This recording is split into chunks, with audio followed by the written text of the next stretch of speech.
hemostasia secundária, tá bom?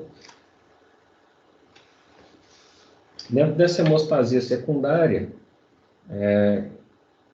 para avaliar ela no laboratório, né, nós temos aí algumas opções, e dentre essas opções nós temos esses dois tipos de exame, que é o tempo de protrombina, né, e o tempo de tromboplastina, certinho? Então, vamos lá. Falando então da cascata da coagulação, a gente viu que a hemostasia primária, não é, ela acontece pela ativação de plaquetas e formação do tampão plaquetário, não é isso? E aí, parte por uma segunda instância, que é justamente a formação de um coágulo através da malha de fibrina, que eu chamo de hemostasia secundária. E essa hemostasia secundária, ela tem duas vias de ativação, uma via que nós chamamos de intrínseca, tá bom? É aquela via que é ativada pelo fator 12 da coagulação, né? Um fator que nós chamamos de fator de contato. O que esse fator de contato representa, pessoal? Nós temos aqui, né, várias células endoteliais, né, conectadas entre si, olha lá, várias células endoteliais conectadas entre si, garantindo a integridade, né, do vaso sanguíneo, né, e garantindo que ali dentro, né, fique o sangue, o plasma, os hemoderivados do sangue. Então, quando ocorre uma injúria tecidual, essa injúria tecidual atinge os vasos sanguíneos, né? O que ocorre aqui? Uma desconexão entre as células. Essa desconexão entre as células, né, vai provocada aí pela injúria tecidual, houve um rompimento, né, de um lado, de outro, e aí eu tenho uma desconexão celular, né, com extravasamento de sangue. Nessa desconexão, a gente viu que há um extravasamento de sangue, há um extravasamento de líquido tecidual, né, que nós chamamos de fator tissular. Fator, né, é uma proteína, tissular vem de tecido. Esse fator tissular, ele ativa, então, as plaquetas ativadas começam a agregar uma a outra, se tornando aderente, não somente plaqueta com plaqueta, como plaqueta com o endotélio, né? Através ali das fibras colágenas que ficam expostas aqui nesse momento da lesão, certinho? E também, olha lá, as fibras colágenas, né, expostas na lesão. Então, isso aqui vai ativar fator de von Willebrand. Fator de von Willebrand agrega plaqueta, e as plaquetas agregam entre si, formam um tampão plaquetário, mas essa desconexão aqui, ela gera, né, um fator de contato, que ativa justamente essa primeira proteína aqui, ó, da cascata da coagulação, que é o fator 12, tá bom? Se você observar lá naquele quadro que eu coloquei de fatores da coagulação na aula passada, se você for lá no fator 12, né, da coagulação, olha aqui, fator 12 da coagulação é chamado de fator de contato, ou fator de Hedman, né, que é produzido no fígado. Então, quando há uma descontinuidade de contato celular, provocado por uma injúria qualquer, né, isto gera ativação do fator 12, tá bom? Da via, que é o primeiro fator ali que ativa a via intrínseca. O fator 12, então, ativado, ele vai ativar, né, o próximo fator da cascata, que é a pré-calicraína, certinho? A pré-calicraína também, ela é um fator, né, como a gente viu, pré-calicraína é um fator de Fletcher, produzido também no fígado, certinho? Então, tanto o fator de contato, que é o fator 12, ok? Quanto o fator Fletcher, produzido no fígado, que é a pré-calicraína, são fatores que se ativam em cascata. O próximo fator é esse aqui, o fator CAMP, fator de Fitzgerald-Williams, também produzido no fígado, tá bom? Então, voltando lá na cascata, olha lá. O fator 12, que é o fator de contato, ativa o Fletcher, que é a pré-calicrania, que ativa o fator CAMP. Esse fator CAMP, né, ativado, vai ativar o fator 11, que irá ativar o fator 9, que irá ativar o fator 8. Cascata, não é? Cascata de ativação de fatores que eu chamo de fatores da via intrínseca da coagulação. Então, uma boa pergunta, não é, para você se fazer, né, e gravar a resposta é: quais são os fatores que pertencem à via intrínseca da coagulação? É o fator 12, que é o fator de contato, né, começa com o fator 12, se ativando pela perca de contato na lesão celular, não é? A perca de contato de células ativa o fator 12, que ativa pré-calicraína, que ativa CAMP, que ativa fator 11, 9 e 8. Então, 12, pré-calicraína, CAMP, 11, 9 e 8. Esses são os fatores da via intrínseca da coagulação, tá bom? 12, pré-calicraína, CAMP, 11, 9 e 8. Certinho?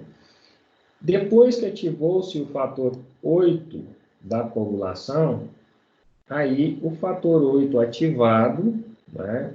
Fator 8 esse que é pertencente à via intrínseca, porque se vocês lembram da aula anterior, quando a gente falou, né, de hemostasia primária, tem o fator 8, né, que é o fator 8 presente no fator de Von Lebrun, tá bom? Então, esse fator 8 de Von Lebrun, ele está presente ali, ó, no endotélio, tá bom? No sistema retículo endotelial do baço e no megacariócito, que são relacionados a plaquetas, certinho? Então, o fator de Von Lebrun, ele é o fator 8 relacionado à plaqueta de hemostasia primária. Agora, existe um outro fator chamado de fator 8C, é justamente esse que nós estamos falando agora, que é o fator antihemofílico A, certinho?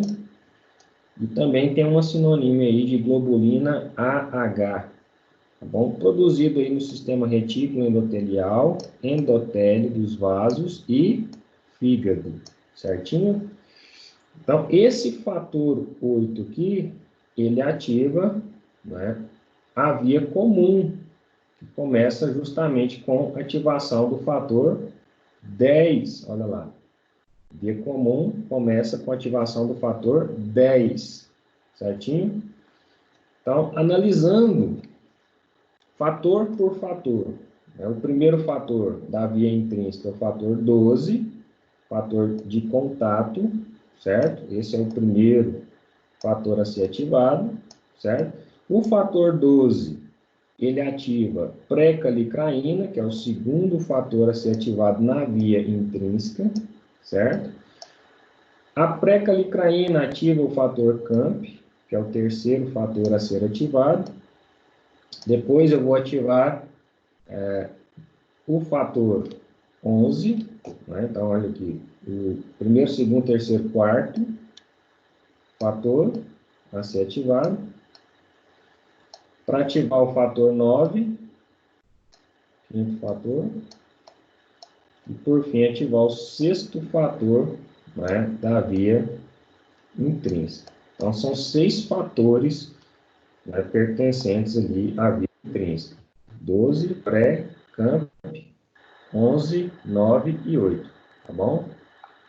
E aí eu tenho justamente esse, ó, o 12, primeiro fator, segundo fator, pré-calicraína, terceiro fator que nós chamamos de CAMP, quarto fator, fator 9, quinto fator,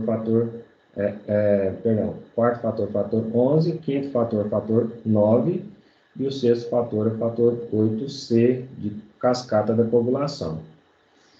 E por que eu estou frisando esses fatores? Primeiro fator produzido aonde? Fígado. Segundo fator, que é a pré-calicraína, produzido aonde, gente? Fígado. Terceiro fator, que é o fator CAMP, produzido aonde? Opa.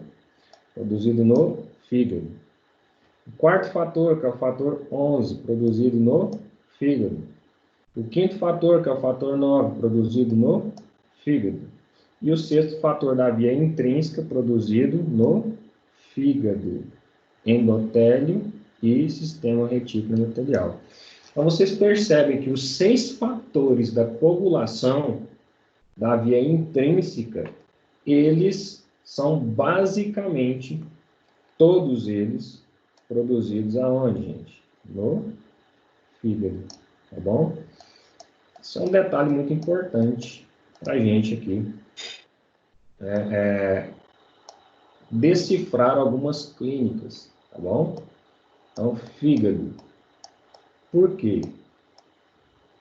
O fígado, ele é uma glândula anexa, né, ao aparelho digestivo, que tem função tanto secretora quanto excretora, tá bom?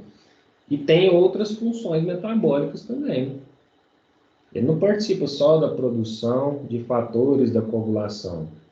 Ele produz albumina, ele produz ésteres de colesterol, ele produz...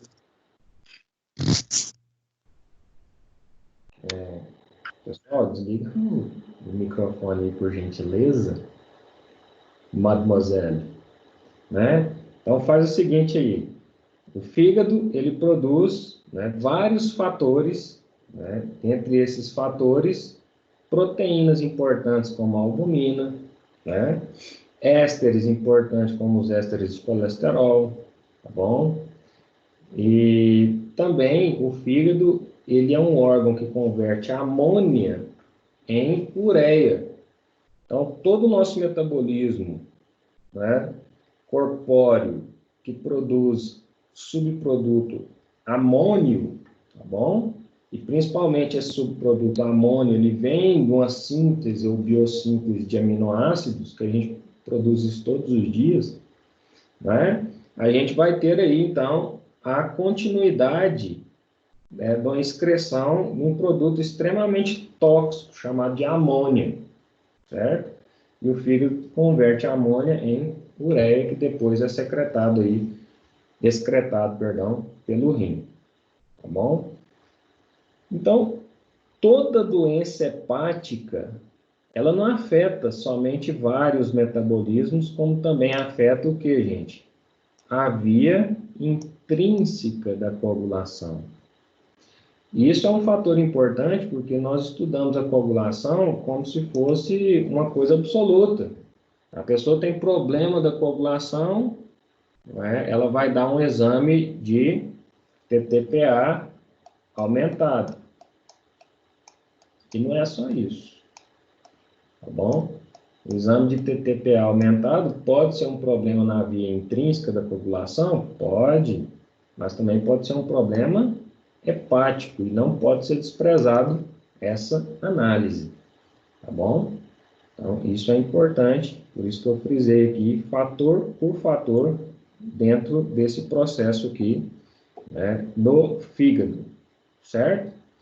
E aí, por um outro lado, né, se a via intrínseca da coagulação ela é startada pelo fator de contato descontinuado, né, as células descontinuaram-se, aí eu tenho, por um outro lado, a via extrínseca da coagulação, que se ativa pelo fator tissular. Esse mesmo fator tissular aqui, se vocês se lembram, ele também ativa as plaquetas a promoverem aderência plaquetária, agregação plaquetária, ativação plaquetária, vem desse fator tissular, que é um fator extravasado pelo próprio tecido lesionado, né? Fator é proteico, né? Tissular vem de tecido. Então, quando A perca de contato ativa o fator 12, via intrínseca. E o tecido lesionado libera fator tissular que ativa via extrínseca. Essa é mais rápida. O fator tissular direto, ele já ativa o fator 7. Né? Então, vamos lá ver. Fator 7, que é o fator estável, ok? Ele já também é produzido aqui no fígado, certo? Fator 7, ativado aí por fator tissular. Então, esse fator pertence à via extrínseca da coagulação. Deixa eu colocar aqui em outra cor. Então, o fator 7 aqui, ele é o fator, né, que representa o start da via extrínseca da coagulação. Então, ele é o primeiro fator, né, a ser ativado aí pelo fator tissular. Okay? Então, o fator tissular ativa de cara o fator 7, e o fator 7 é produzido também no fígado, certinho? E aí? Fator tissular ativando o fator 7, e o fator 7 ativado entra na via comum, assim como o fator 8 ativado entra na via comum, e ambos, tanto o fator 7 ativado quanto o fator 8 ativado, ele é capaz de ativar quem? Fator 10, tá bom? Esse fator 10 aqui, da via comum, vou colocar aqui outra cor agora, o fator 10 da via comum é conhecido como fator Stur Power, produzido também aonde, gente? No fígado, certinho? Então, primeiro fator aqui da via comum, fator Stur Power, fator 10. Depois, o fator 10 ativa o fator 5, olha lá. Fator 10 ativa o fator 5, certinho? Fator 10 aqui ativa o fator 5 da via comum, então o fator 5 é o segundo fator, certo? Chamado de fator lábio, ou proacelerina, no fígado e nos megacariócitos. E aí, o 5 ativado, ativa o fator 2, né, que é a protrombina, produzida também no fígado, e a protrombina ativa o fator 1, que é o fibrinogênio, produzido no fígado, no sistema retículo endotelial, né? E aí eu tenho a formação da malha de fibrina. Então, olha só, aqui separado por cores, quantos fatores tem na via intrínseca da coagulação? A gente viu que tem 6 fatores, né? Quantos fatores tem na via extrínseca da coagulação? A gente viu que tem 2 fatores. O fator tissular que ativa o fator 7. E quantos fatores tem na via comum? 4 fatores. Qual o primeiro fator da via intrínseca?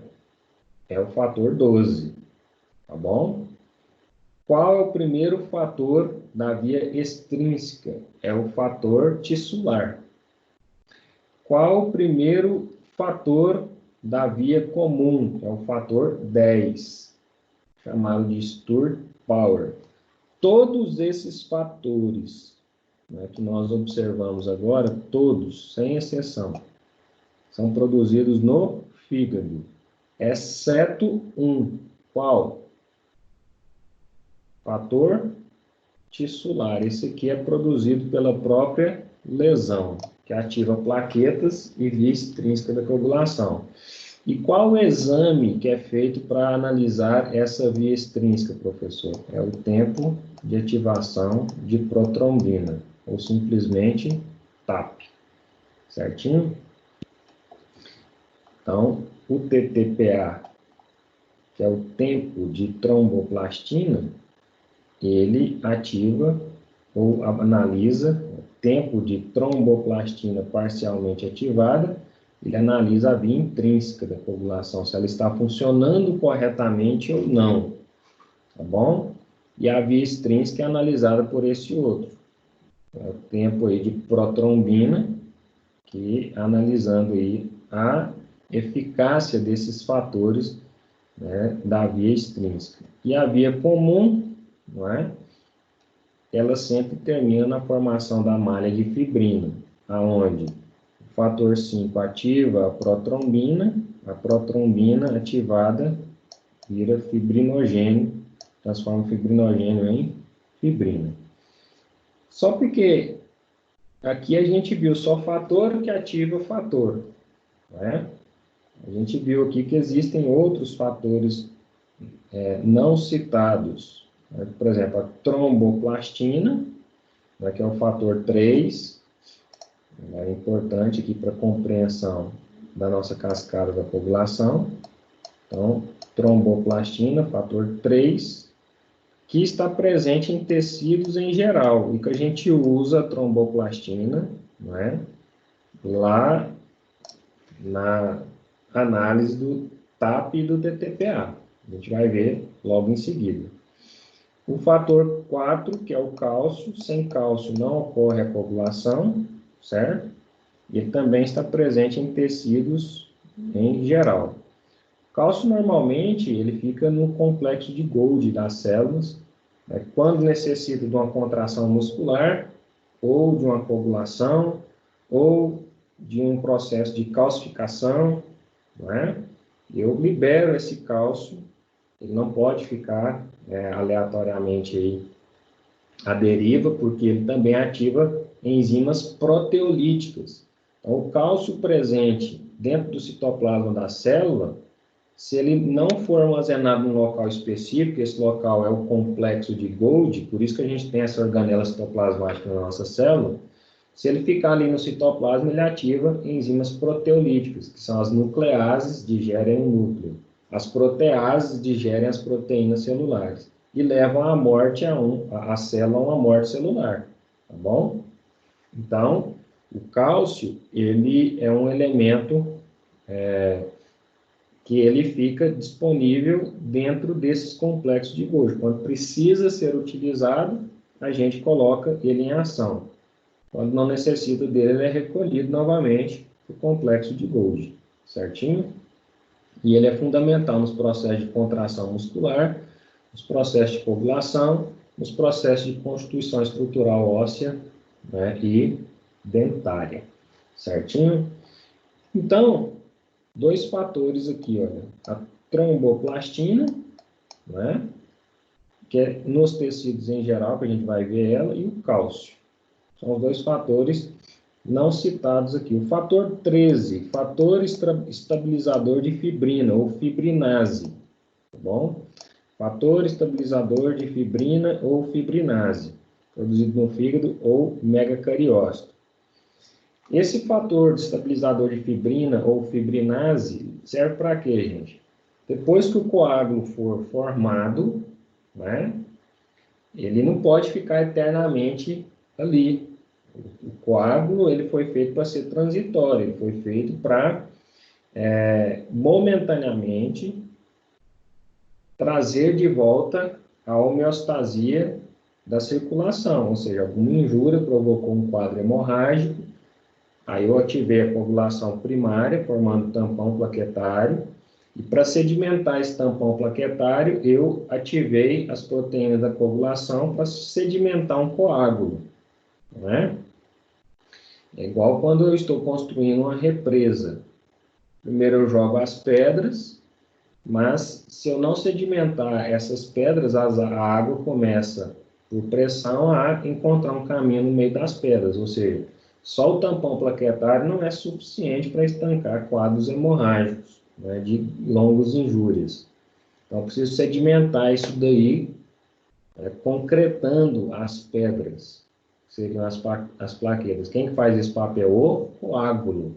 Mas eu não posso deixar isso aí, eu tenho que fazer, né, uma reconstituição tecidual. Aí entra a ação mitose, regeneração tecidual de células, né, tecido de substituição, né, que a gente estuda lá na patologia.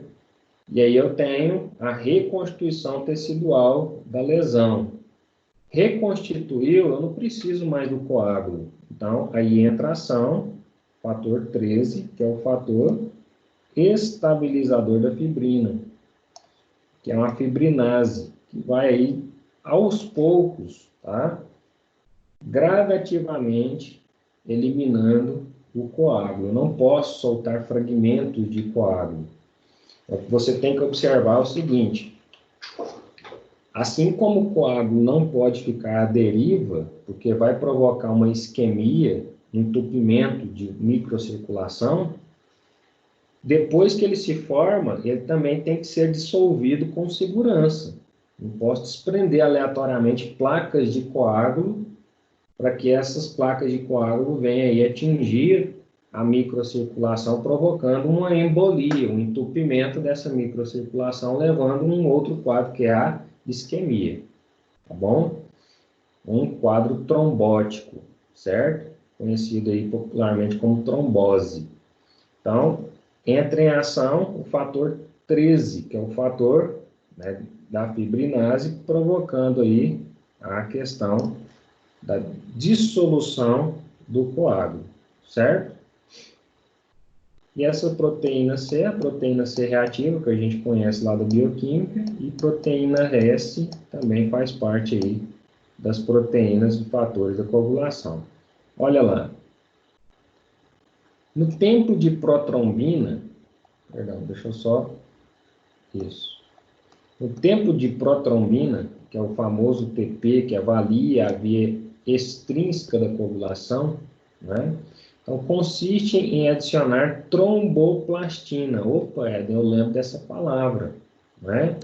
O que é tromboplastina? Ela é produzida naturalmente no seu organismo. Olha, é o fator 3, certinho? Então, tromboplastina é o fator 3 produzido em tecidos em geral. Então, normalmente, o que a pessoa faz? Consiste em adicionar tromboplastina em excesso ao plasma descalcificado. Opa, está faltando um elemento aí, né? O plasma foi descalcificado pelo citrato, né? E recalcificá-lo com quantidade conhecida de cloreto de cálcio, em condições padronizadas. O tempo consumido em segundos até a coagulação do plasma constitui o tempo de protrombina. Então, olha só. Normalmente, quando a gente colhe o sangue da pessoa para avaliar a coagulação dela, para fazer esses exames de TAP e TTPA, né, a gente faz justamente a colheita no sangue com aquele tubo da tampa azul, não é? Aquele tubinho da tampa azul, que nós conhecemos, essa cor azul, ela é universalmente conhecida, e representado aí um anticoagulante, né? Qual anticoagulante é representado por essa tampa azul? O citrato de sódio. Então, está aqui o tubinho, lá dentro do tubinho tem uma quantidade de citrato de sódio, a gente colhe, né, uma quantidade recomendada pelo fabricante de sangue. Normalmente esses tubos vêm vazados a vácuo, e quando você colhe a vácuo, o vácuo já puxa a quantidade de sangue ideal, tá bom? Que já ali alimenta o citrato de sódio a promover o seu efeito anticoagulante. Como que ele promove o efeito anticoagulante?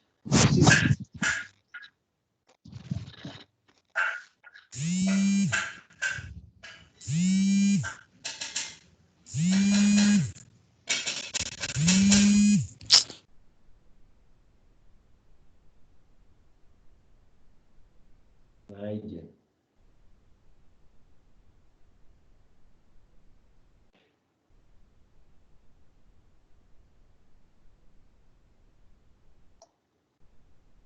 Como que o citrato, então, promove, né, o efeito anticoagulante, pessoal? O citrato, ele promove o efeito anticoagulante através da quelagem dos íons de cálcio. Então, quando ele quela os íons de cálcio, ele inativa os íons de cálcio. E sem cálcio não ocorre a coagulação. Então, o efeito do citrato de sódio, né, é justamente isso. O citrato de sódio, ele quela os íons de cálcio e promove, por esse motivo, o seu efeito anticoagulante. Certinho?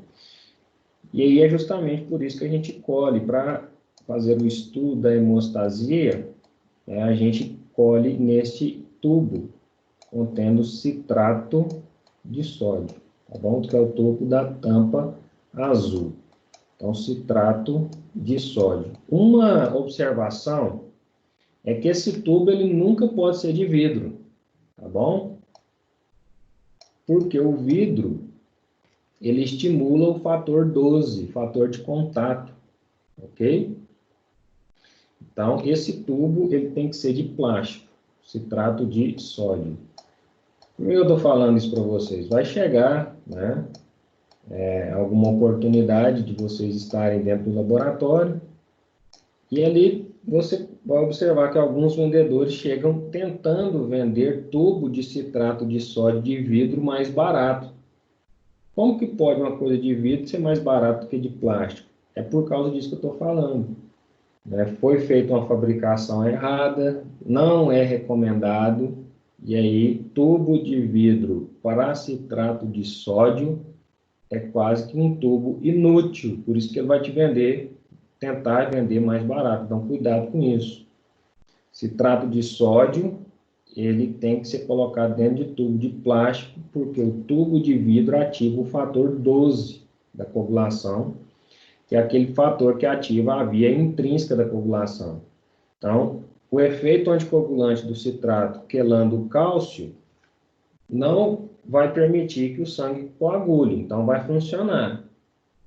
Só porque ele consumiu o fator 12. Quando você for fazer a análise da via intrínseca, pode ser que dê um tempo exageradamente aumentado, simplesmente pelo fato do tubo ser de vidro.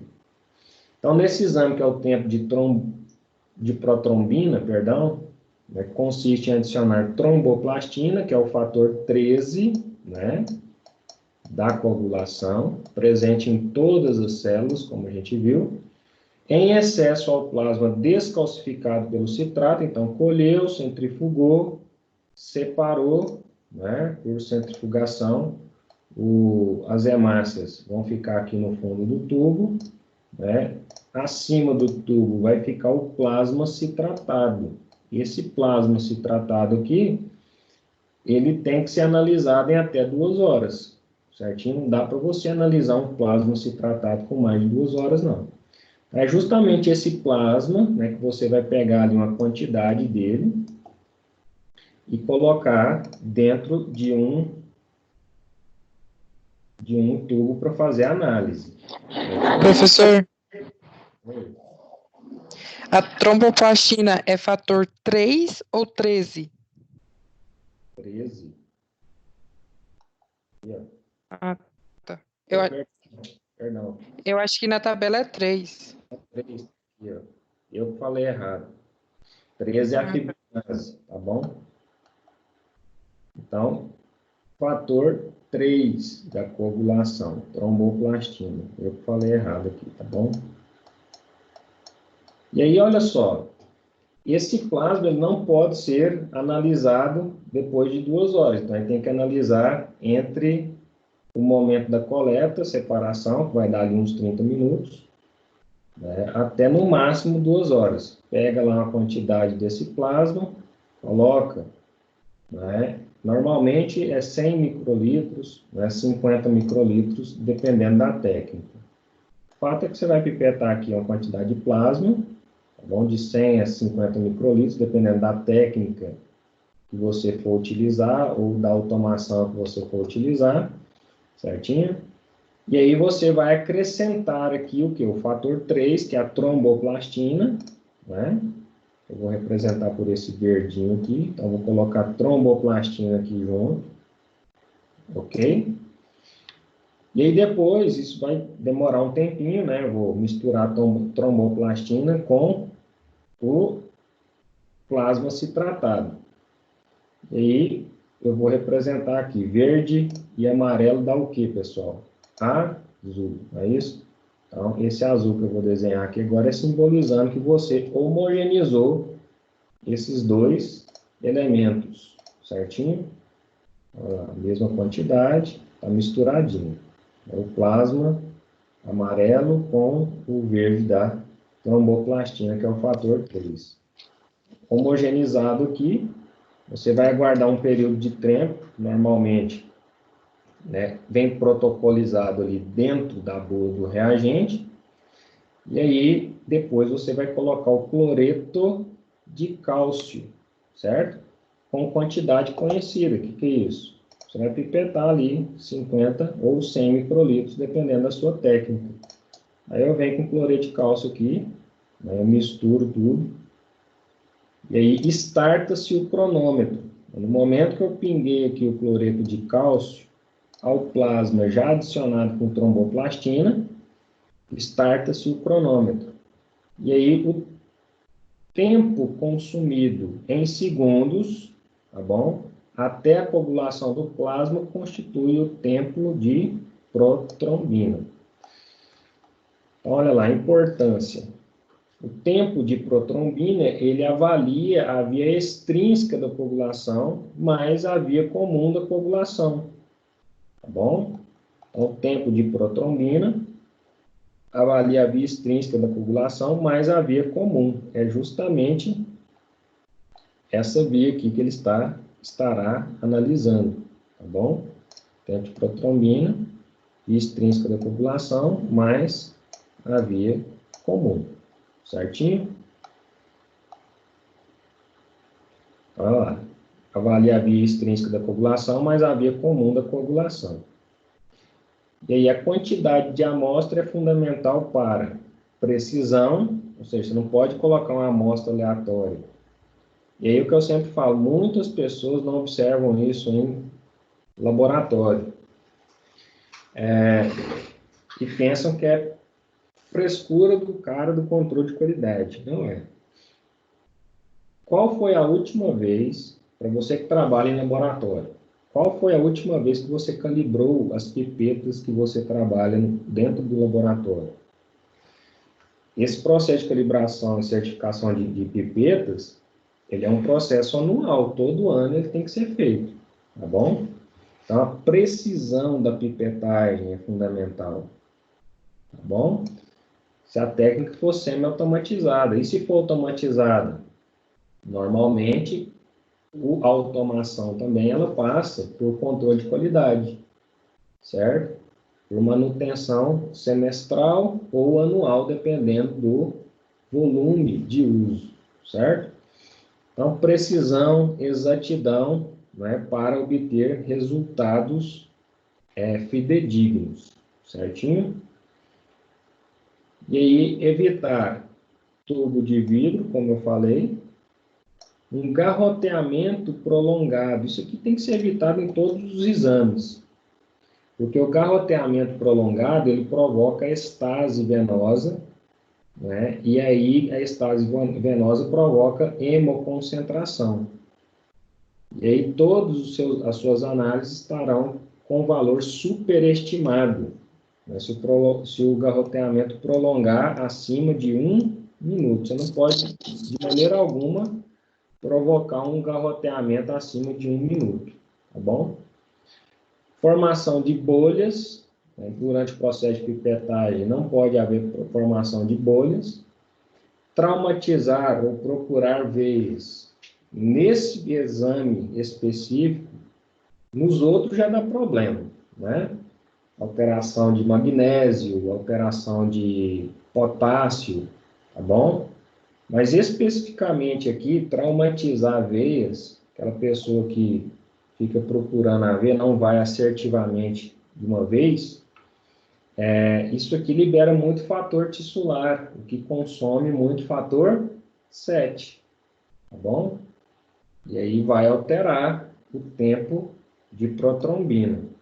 Então, muitas das vezes, né, por que eu estou falando isso aqui? Às vezes você está lá no laboratório, a pessoa não está tomando Marevan, não está tomando Coumadin, que são normalmente fármacos anticoagulantes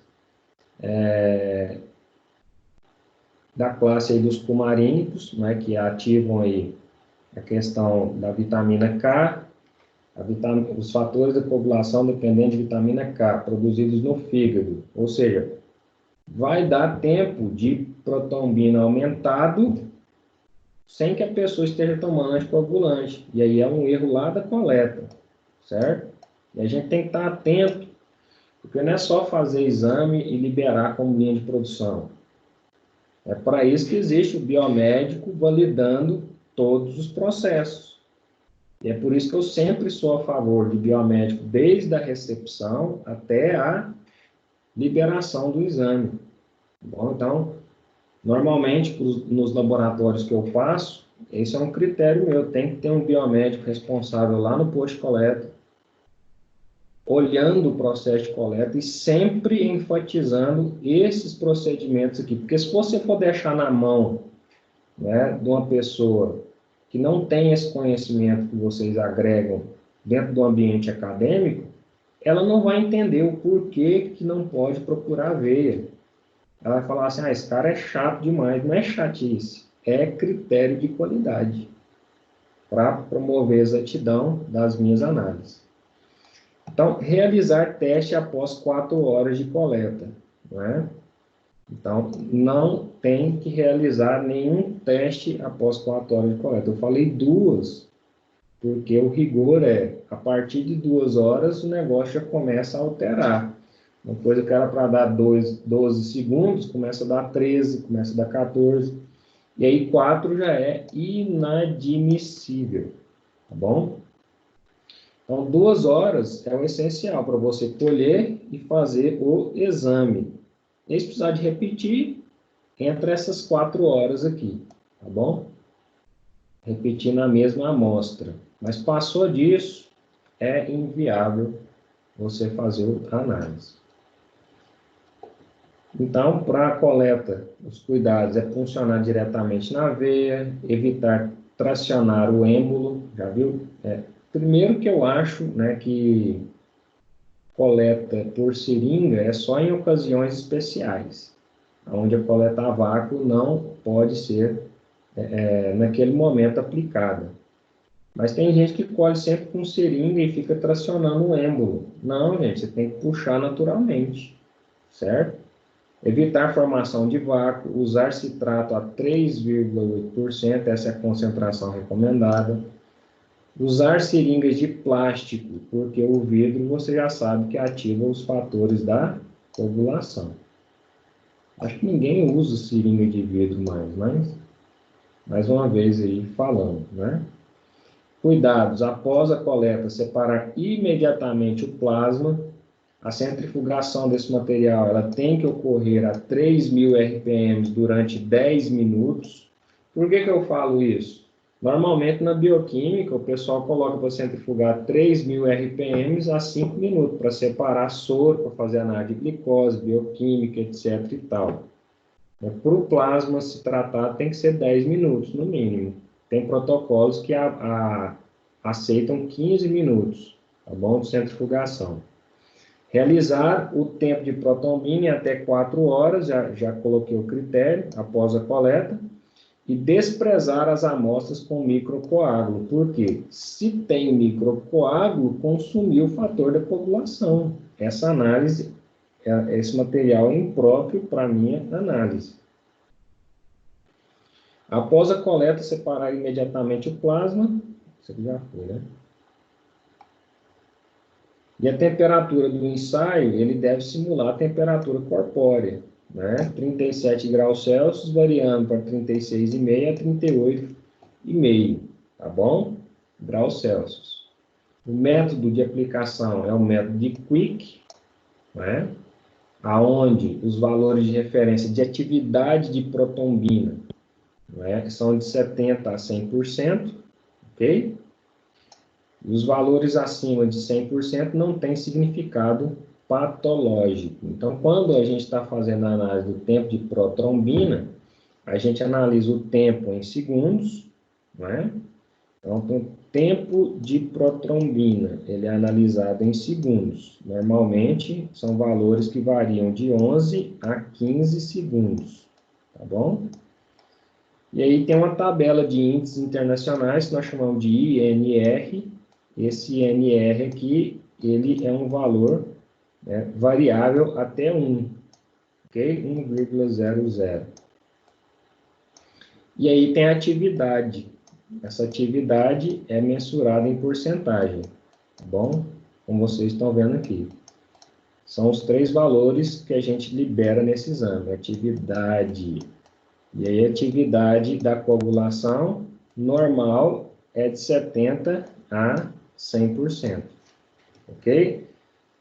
Se tiver muito abaixo de 70%, esse valor aqui vai muito acima de 15 segundos. Então, o normal é de 11 a 15, variando aí de 100 a 70, certo?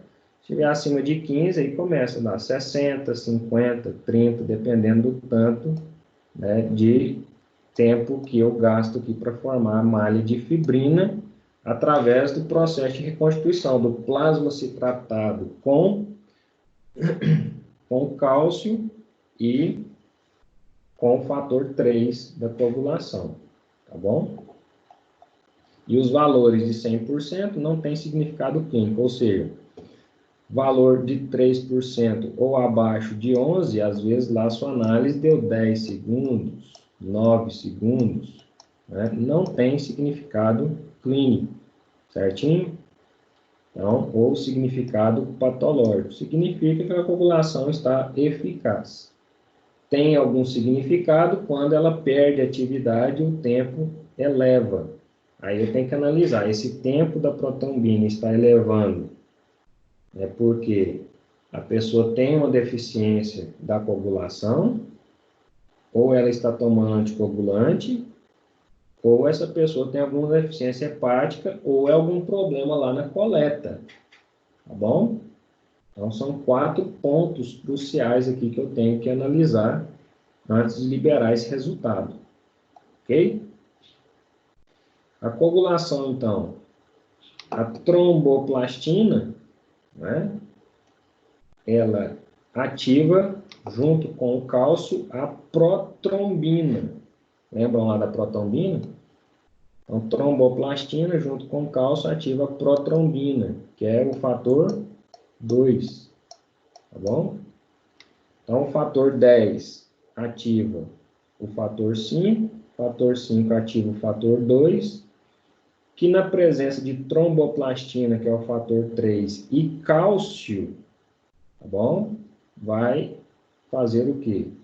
A protrombina se transformar em trombina. E aí a trombina é o fator 2 ativado. O fator 2 ativado ativa quem, gente?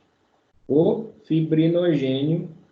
E o fibrinogênio, na presença de cálcio, se transforma em fibrina. Tá vendo? Então, por isso que eu preciso aí de tromboplastina, certo? E eu preciso de cálcio. Como o citrato de sódio, ele elimina ou quela os íons de cálcio, eu tenho que recalcificar este plasma no final da situação. E adicionar a ele junto tromboplastina, certo? Coloca tromboplastina e o cálcio. Tromboplastina, fator 3 da coagulação, né, como a gente já colocou aqui, olha lá. E o cálcio, o fator 4. Então, os 2 fatores externos aqui, né, importantes para que haja aí a reação do meu teste, certinho? Isso eu fiz para você frisar aqui 1 a 1. Então, tromboplastina na presença de cálcio. E aí coloca o plasma citratado. Esses 2 elementos ativam a protrombina em trombina. E a trombina ativa o fibrinogênio em fibrina. Certinho? E aí, o significado clínico, né? O tempo de protrombina está aumentado. Como a gente falou, quando está diminuído, não tem uma importância clínica, mas quando está aumentado, pode ser deficiência dos fatores 1, que é a fibrinogênio, perdão, o fator 2, o fator 5 e o fator 7 e 10, sendo que este e este são fatores de via comum, como vocês viram, e o fator 7 é o único fator ali que é ativado pelo fator tissular na via extrínseca da coagulação. Então, quando o TP está aumentado, como ele avalia a via extrínseca de coagulação, né, ele está avaliando todos esses fatores.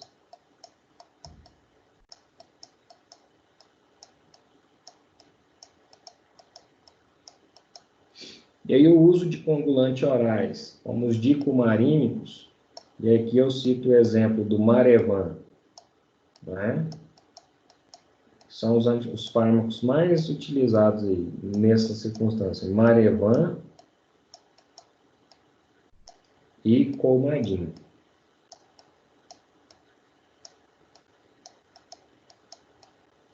Então, todas as vezes que você estiver fazendo o exame, né, de TP ou de PTPA, sempre observar, né, nas perguntas feitas pela recepção, nos fármacos que o paciente está tomando. Se ele toma Colmadin ou Marevan, são anticoagulantes orais, né, da classe dos dicumarínicos, né, que afetam aí, né, justamente a questão dos fatores da coagulação, e aí sim eu vou ter, né, um tempo de protrombina aumentado, porque essa pessoa está tomando um anticoagulante. Às vezes ela tem aí, né, problemas que podem levar ela a desenvolver uma trombose, e aí essa pessoa tem que tomar aí anticoagulante regularmente, via oral, certinho? Isso vai fazer com que o TP dela, ou o tempo de ativação de protrombina, dê aumentado, mas não porque ela tem uma deficiência do fator, e sim porque ela está usando anticoagulante. Agora, se ela não está usando anticoagulante, não tem deficiência de vitamina K, porque esses fatores, como eles são produzidos pelo fígado, se tiver deficiência de vitamina K, né, vai afetar a produção desses fatores. Ou se tiver distúrbios hepáticos, como eu argumentei anteriormente, tá bom? Então, esses fatores são dependentes de vitamina K. Se a pessoa tiver uma hipovitaminose K, um distúrbio hepático ou uso de anticoagulantes, ou uma deficiência genética de algum desses fatores, ela vai dar um tempo de protrombina aumentado. Então, quando você faz um tempo de protrombina que ele dá aumentado e você assina, você está afirmando para o médico. Ou a pessoa tem deficiência dos fatores da via extrínseca e da via comum, ou essa pessoa está usando anticoagulante, ou essa pessoa tem deficiência de vitamina K, ou ela tem um distúrbio hepático. E aí, você está preparado para assinar esse exame? Né? É exatamente isso que você está atestando. Então, por isso que eu sempre falo, coleta bem feita, pipetagem bem feita, calibração e manutenção da automação e das pipetas. Para que, às vezes, você fez tudo isso, e aí a pessoa da coleta, né, coletou num tubo de vidro e você não reparou. Perdeu a qualidade. Ou, às vezes, a pessoa da coleta... esse tipo de exame não pode ser colocado para pessoas que estão iniciando, né? No processo de coleta. A pessoa entrou hoje no laboratório, está iniciando a sua jornada ali como auxiliar de laboratório. Não colhe exame de coagulação. Vai colher outro exame, né? Exame de coagulação não. Só quando ela estiver segura o suficiente para não fazer aquele negócio de procurar a veia. E aí sempre alertar, porque tem paciente que a pessoa pode ser muito experiente na coleta, mas tem paciente que é muito difícil você encontrar a veia nele, tá bom? Então, dentro da minha carreira, e eu sempre falo, biomédico tem que passar pelo setor da coleta. É triste quando você vê o cara que não sabe coletar, né?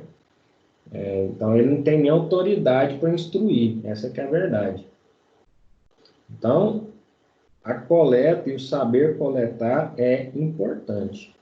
E tem pessoas que realmente têm são vasos sanguíneos bem difíceis de serem coletados, né? Então, tem que ter uma perspicácia, para essas pessoas mais complicadas, deixem as pessoas mais experientes fazer esse tipo de coleta. Quando for a questão do exame de coagulação, TAP e TTPA. Os outros exames você pode arriscar, porque afinal de contas você tem que treinar para isso. Tá bom? Professor, Oi. vou fazer uma pergunta. No caso,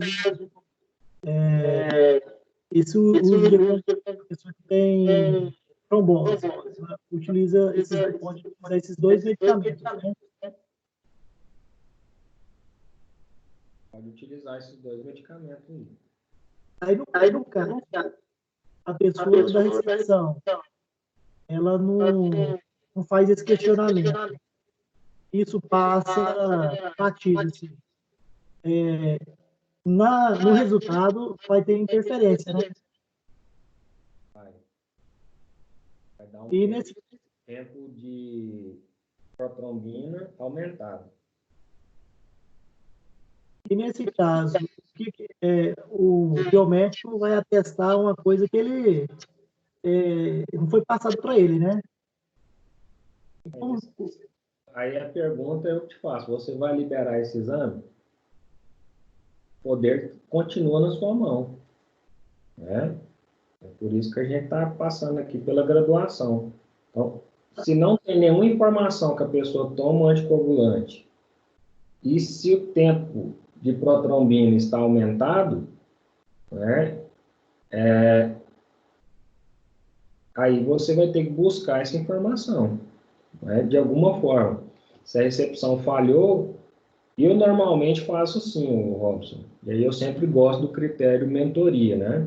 Mostrar como se faz, porque talvez seja um caminho a se seguir, não que eu tenha razão. É o meu ponto de vista. E discordar faz parte. Eu, quando encontrava um tempo de protrombina aumentado, eu sempre pensava nessas quatro questões. E aí eu olhava se o paciente estava tomando algum desses medicamentos ou não. Se não estivesse tomando esse medicamento, como eu estava tranquilo do processo da coleta, porque se você faz uma educação continuada no laboratório, treina o seu pessoal, o equipamento está revisado, não tem por que você duvidar da parte técnica da coisa, tá bom? Então você só tem dúvida na parte técnica quando não há qualidade na coleta ou qualidade na execução do exame. E para você tirar essa dúvida, eu sempre tenho um critério, qualidade sempre, educação continuada, treinamento do pessoal da coleta, treinamento do pessoal da área técnica, e aí a gente faz as coisas acontecer. Então, eliminando esse fator, eu estou tranquilo com a minha equipe, afinal de contas eu trabalho com equipe excepcional, porque eu treinei a minha equipe. Aí o próximo fator, eu vou pensar então nessas possibilidades, tempo de protrombina está aumentado. Se não tem nenhum desses medicamentos, né, porque a recepção não colocou, aí o que eu vou fazer? Pode ser deficiência de fator, pode ser deficiência de vitamina K, ou pode ser distúrbio hepático. O que eu vou fazer? Distúrbio hepático você olha aonde? No setor de bioquímica do laboratório. Bioquímica. Eu sempre analiso lá se o pessoal fez algum exame bioquímico, tá bom? Do laboratório. Então, lá na bioquímica, eu vou ver se ela tem uma TGO aumentada, uma TGP aumentada, Isso aqui não é marcador específico do fígado, mas é marcador de degeneração celular. TGO, TGP aumentada com bilirrubina aumentada, isso aqui é problema hepático. Se é problema hepático, aí eu justifico por que o TAP está aumentado. Então, eu sempre busco evidências. A menos que a pessoa chegue lá no laboratório, ela tem resultados anteriores de TP aumentado. Né? E aí, se a pessoa já tem resultado anterior de TP aumentado, significa que ela tem algum distúrbio desses daqui, ó. Ou deficiência de vitamina K, ou ela tem deficiência de fator, ou deficiência hepática. Então, eu nem olho. Se no resultado anterior estava alterado e esse deu alterado, eu já analisei. O que eu estou te ensinando aqui é analisar em primeira instância. A pessoa está descobrindo agora que ela tem um tempo de protrombina aumentado. Então, o que eu tenho que fazer? Eu tenho que ir em todas as instâncias. Ela toma anticoagulante? Sim ou não? Ela toma anticoagulante, então está justificado. O pessoal da recepção não colocou se ela toma anticoagulante ou não. O que você vai fazer? Você vai pegar o telefone e vai ligar para o paciente. Né? E aí, você não vai ficar fazendo isso sempre, porque se fizer uma vez e não notificar o setor, que deveria fazer, você vai tornar escravo disso para sempre. E aí, o que eu sempre fazia? Eu pegava, conversava com o paciente, você está tomando anticoagulante ou não, e descobria se essa informação aqui é verídica ou não, você está tomando anticoagulante ou não. E aí, de cara, eu já desligava o telefone, ligava para o pessoal da recepção. Falei assim, olha, toma anticoagulante e você não observou isso. E aí é uma questão de chamar a atenção mesmo, não no sentido pejorativo de brigar, nada disso. Porque se você não alerta o pessoal, ele nunca vai saber aonde que errou. Quando a pessoa enxerga o erro, ela não erra mais, normalmente. Tá bom? E aí, analisar as outras instâncias. Não é problema de coagulação. Vou ver se ela tem algum problema hepático. Vou lá no setor de bioquímica e analiso se ela tem algum exame lá que tem os marcadores hepáticos alterados. Se tem, beleza, problema hepático. Se não tem, aí pode ser ou este aqui, ó. Depende de mim analisar? Não. O que eu vou fazer? Só vou pegar o mesmo resultado e repetir. Falar, ó, setor técnico. Eu não tenho informação, né, que o paciente toma anticoagulante, eu não tenho informação que ele tem problema hepático, tá bom? Então, pode ser um desses problemas, vitamina K ou deficiência de fator. O que você vai fazer? Pegar o material e repetir. Aí você vai soltar o quê? Exame repetido e confirmado.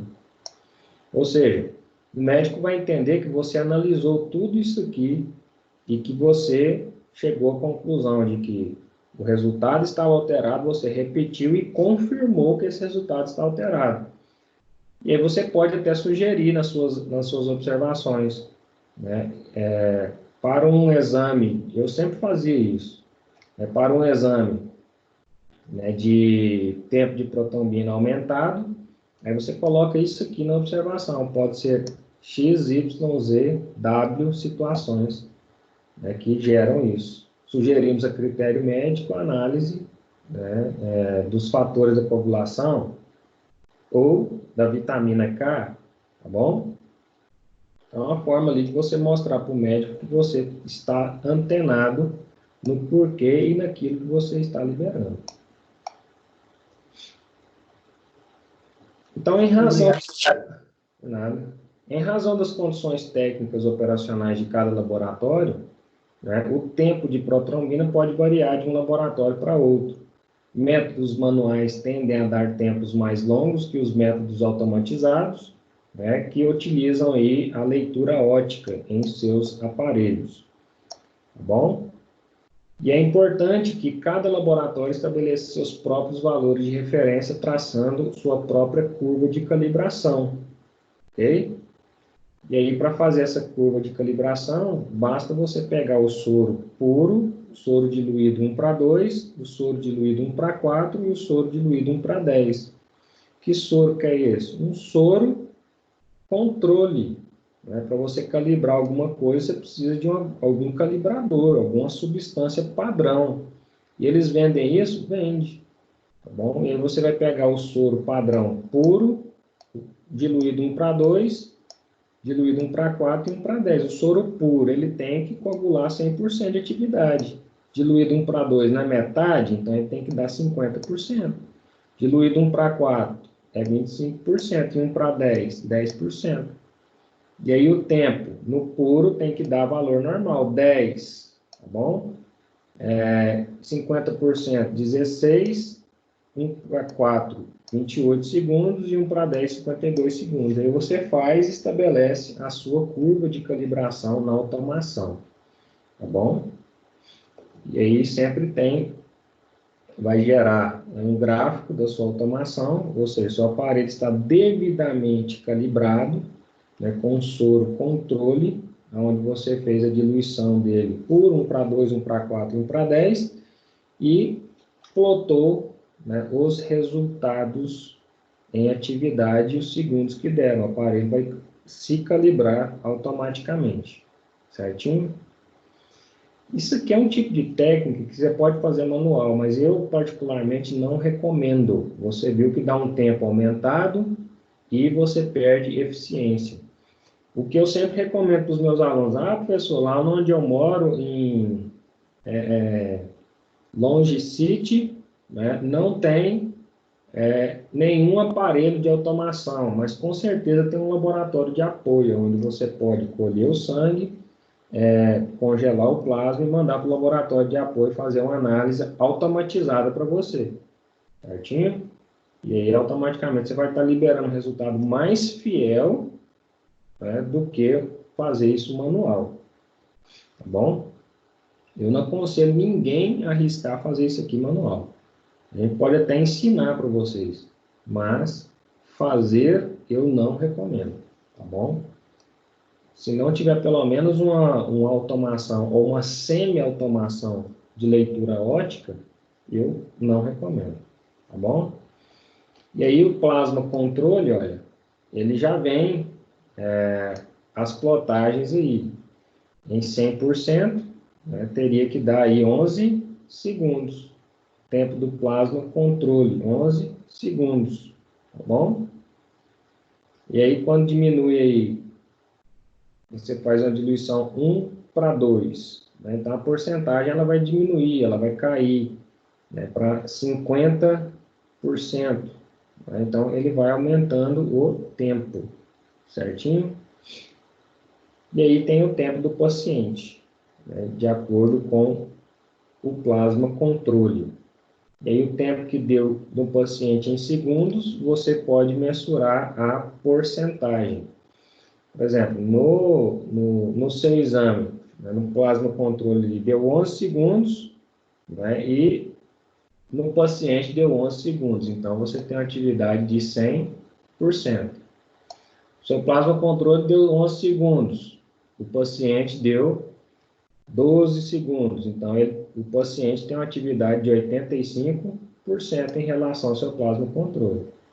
Seu plasma controle deu 11 segundos e o paciente deu 20 segundos na análise dele. Então, ele tem uma atividade de 29%, tá bom?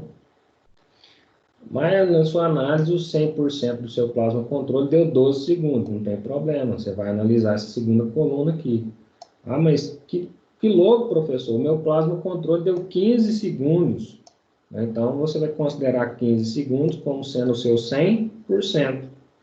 E aí, se o paciente der ali 20 segundos, corresponde a 48% de atividade. Então, o seu plasma controle, executando o seu tempo de quick, não é? Que é o tempo de análise da formação da fibrina, fez o plasma controle. O tempo que ele der, ele tem que dar entre 11 e 15 segundos. O soro puro você vai considerar como sendo 100%, tá bom? O soro puro do plasma. E aí, dependendo do tempo que der, você usa. Se o seu tempo lá deu 11 segundos, você vai usar essa coluna para avaliar o tempo do paciente, que variando aqui vai ter a variação também da minha porcentagem de atividade.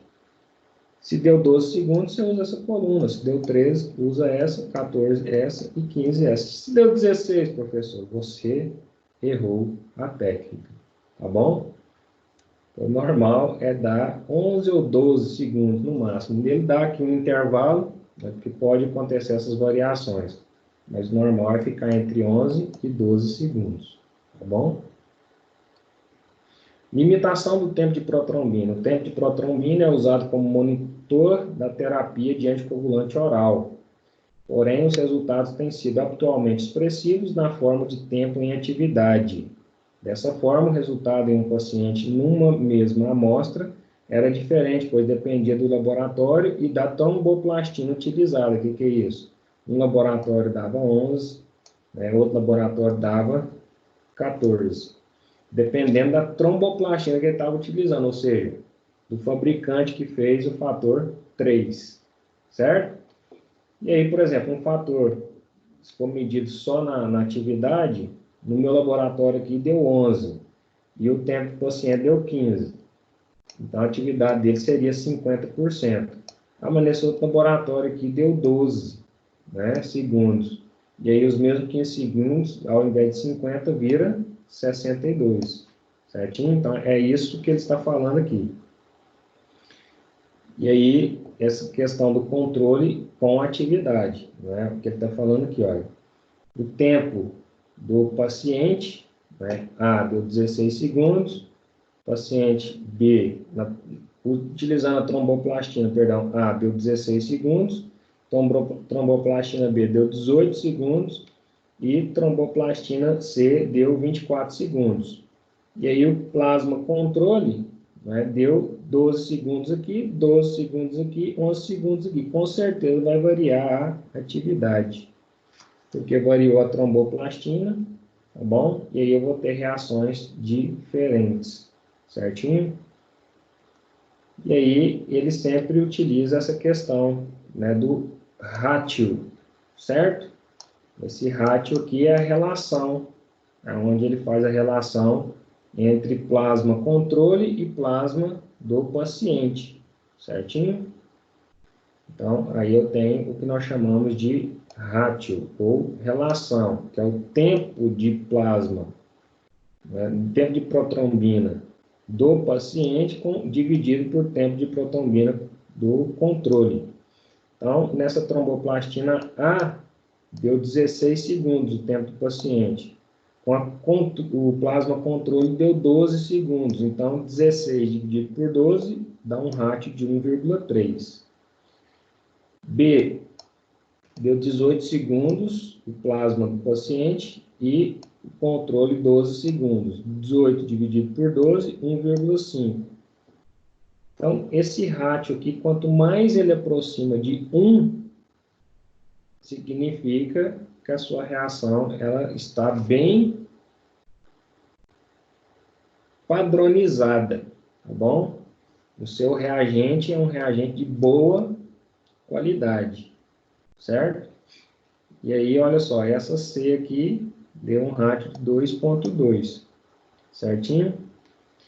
Então, analisando aqui, o A 1,3, uma atividade de 50%, o B 1,5 de ratio, 37% de atividade, o C 2,2 de ratio, 23% de atividade.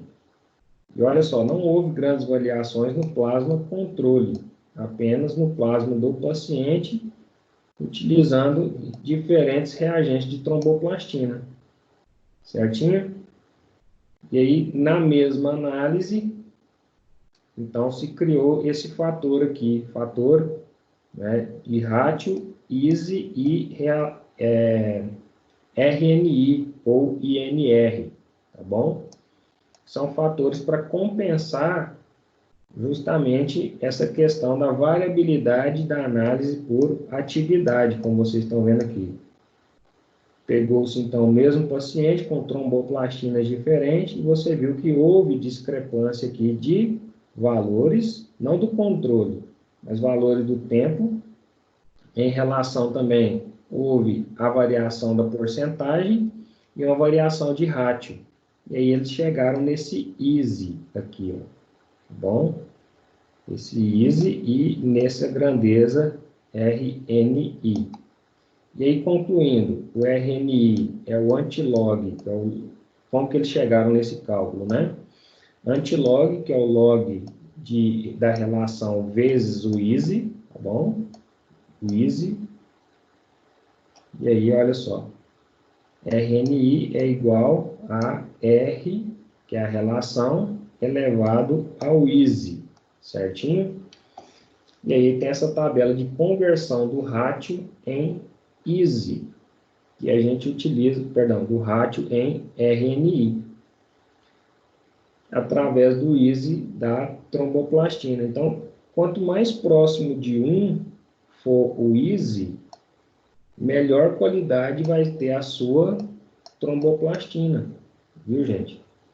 Então, todas as vezes que você for comprar tromboplastina para o laboratório, quanto mais próximo de 1 o easy dessa tromboplastina, melhor vai ser a tromboplastina. Você está comprando ali o fator 3.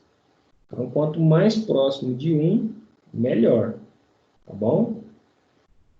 Vai ser a sua análise. Quanto mais ela se afastar de 1, pior vai ser a qualidade da sua tromboplastina que você adquiriu. E aí o próprio fabricante, ele já faz esse easy para você. Então, quando você compra lá uma tromboplastina que ela tem um easy próximo de 1, 1,1, 1,2, é uma tromboplastina muito boa. Nessa crise eu vou comprar uma tromboplastina mais barata. Aí você vai ver, o easy dela é 2. Cara, você já perdeu a qualidade aí. Ou se eu jogava esse trem fora e comprava um trem que presta, né? Então, esse fator easy aqui é um fator que eu particularmente olho, né, para estar adquirindo ali a minha tromboplastina para fazer a análise, tá bom? E aí a gente que está ali no laboratório, calejado, a gente já sabe que quando começa a dar aqueles resultados esdrúxulos, você fala assim, cara, não tem lógica. Esse TTPA aumentado desse jeito, o paciente é normal, ele não toma anticoagulante, ele nunca teve um problema relatado de hipoovulação, ele só está fazendo esse exame aqui para um pré-operatório, né? E ele não tem nenhuma comorbidade que alerte. Aí você vai olhar, deixa eu olhar o easy dessa tromboplastina, você vai ver o easy está lá próximo de 2. Lá não, velho, joga esse negócio fora, compra um negócio que presta. Faz lá, né, a qualidade acontecer dentro disso aqui, certinho?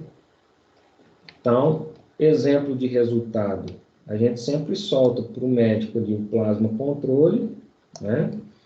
Nesse caso aqui deu 11 segundos, o plasma teste, que é o plasma do paciente, 16 segundos, a atividade da protrombina, 40%, onde você achou essa atividade, né? Essa atividade, ela é encontrada naquela tabela que eu te mostrei ali, ó. Plasma, aqui. Plasma controle por plasma do paciente. Vamos ver lá? Plasma controle deu 11 segundos e plasma do paciente 16 segundos. Volta lá na tabela. Plasma controle 11 segundos, plasma do paciente 16 segundos. Então tá aqui, ó. 11 com 16, 40. Tá bom? 40%. E aí, justificando aqui a atividade de protrombina, 40%. E o RNI, professor?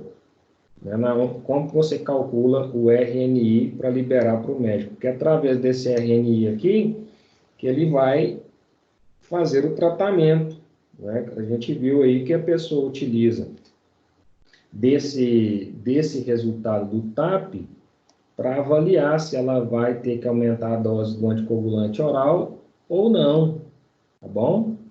E aí o médico se embasa por esse valor do RNI aqui, ó, certo? Como que eu calculo o RNI? Através disso aqui, do rátio, né, e do easy da minha tromboplastina. Olha lá, o RNI é o rátio elevado pelo easy. É um valor ali simplificado dessa forma, que você quase enlouqueceu quando eu falei antilog, né, vezes log de R vezes ISE. Então, a forma simplificada RNI é rátio elevado ao ISE. E o rátio é o que, professor? Que eu já não lembro mais. Rátio é a relação entre tempo do paciente dividido pelo plasma controle, tá bom? Que nesse caso aqui deu o quê? O tempo do paciente deu 16 segundos, dividido por 11. Daria o que aí, gente? Peraí. Vou colocar uma calculadora aqui para a gente.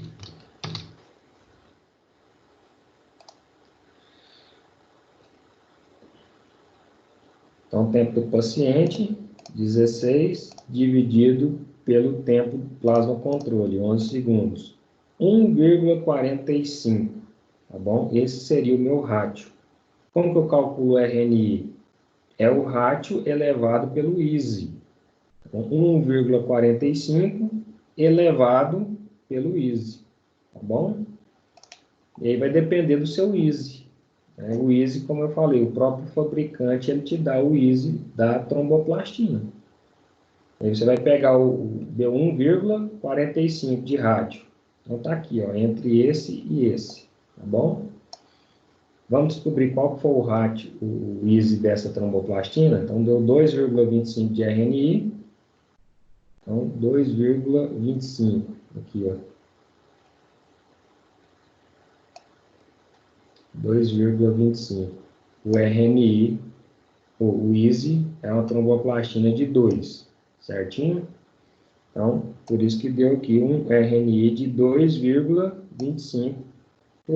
Olha a discrepância entre o plasma controle e o plasma do paciente e a baixa atividade. Tá bom? Certinho? Então, valores de referência aí. Valores de referência e indicação de prevenção, que eu teria um RNI-alvo. Né? Quando está tomando anticoagulante pré e pós-operatório, o RNI-alvo ele tem que estar entre 2 e 3. Tá bom? Então, se essa pessoa que estivesse tomando um anticoagulante, né, pré ou pós-operatório, ela estaria dentro do alvo terapêutico, porque o RNI dela deu 2,25, tá bom? Olha lá. A indicação e a prevenção de uma anticoagulação pré e pós-operatória. O RNI tem que estar entre 2 e 3. Se o problema for uma trombose venosa primária e secundária, o RNI tem que estar entre 2 e 3. Se for trombose venosa ativa, embolia pulmonar, trombose venosa recorrente, o RNI tem que estar entre 2 e 4. Trombose e embolia arterial e portadores de válvulas cardíacas, o RNI tem que estar entre 3 e 4,5. Tá bom? E se der um RNI acima de 5, a pessoa está correndo um risco elevado de hemorragia, tá bom? Então, aí eu tenho que tirar um pouco do anticoagulante dessa pessoa, porque senão ela vai entrar em quadro hemorrágico. Então, vocês percebem o quê? Que esse valor aqui, RNI, que é calculado, né, pelo R, que é o rátio elevado a ISE, né, que é o valor da tromboplastina, né, que você compra. Então, o ISE, o rátio elevado ao ISE, o rátio é igual ao plasma teste dividido pelo plasma controle, ele vai dar o rátio. Então, rátio é igual a plasma teste dividido por plasma controle. Tá bom? E aí, eu, achando o rátio, elevo ele ao ISE, eu acho o RNI. E o RNI é uma grandeza fundamental, né, para que o médico estabeleça ali os seus padrões de tratamento da anticoaguloterapia. Tá bom? E aí, os valores de recomendação é justamente isso. Você pode até plotar lá no seu exame, né? Indicação, prevenção, anticoagulação pós-operatória, o RNI-alvo é esse aqui. Trombose venosa primária, o RNI-alvo é 2 a 3. Bom, trombose venosa, 2 a 4. E tromboembolia arterial, 3 a 5. Ou seja, se esse paciente aqui tivesse algum desses problemas, ele estaria tudo dentro do alvo, exceto se o problema desse fosse tromboembolia arterial ou portador de válvula cardíaca. Aí, como o dele deu 2,25 e o alvo é 3 a 4,5, o médico teria que aumentar a dose de anticoagulante para diminuir a atividade da protrombina, elevar os segundos do plasma teste e, dessa forma, aumentar o meu RNI. Tá bom? Por quê? Quando eu elevo o plasma em segundos, eu elevo o rátio. Se eu elevo o rátio, elevado à mesma potência do ISE da tromboplastina, eu aumento o meu RNI. E aí, obviamente, a pessoa entra na zona terapêutica. Ah, mas essa pessoa, ela deu um RNI de 5. Opa, aí o médico vai fazer o quê? Diminuir a dosagem do anticoagulante, porque ela está sofrendo um risco elevado de quadro hemorrágico. Tá bom?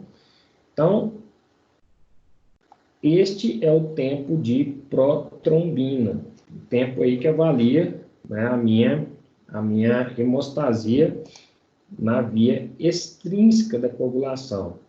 Avalia aí, então, os fatores 7, e aí a via comum, que é fator 10, 5, 2 e 1. Tá bom? Isso aqui é a via comum. Então, esses fatores aqui são analisados por esse teste, que eu chamo de tempo de protrombina.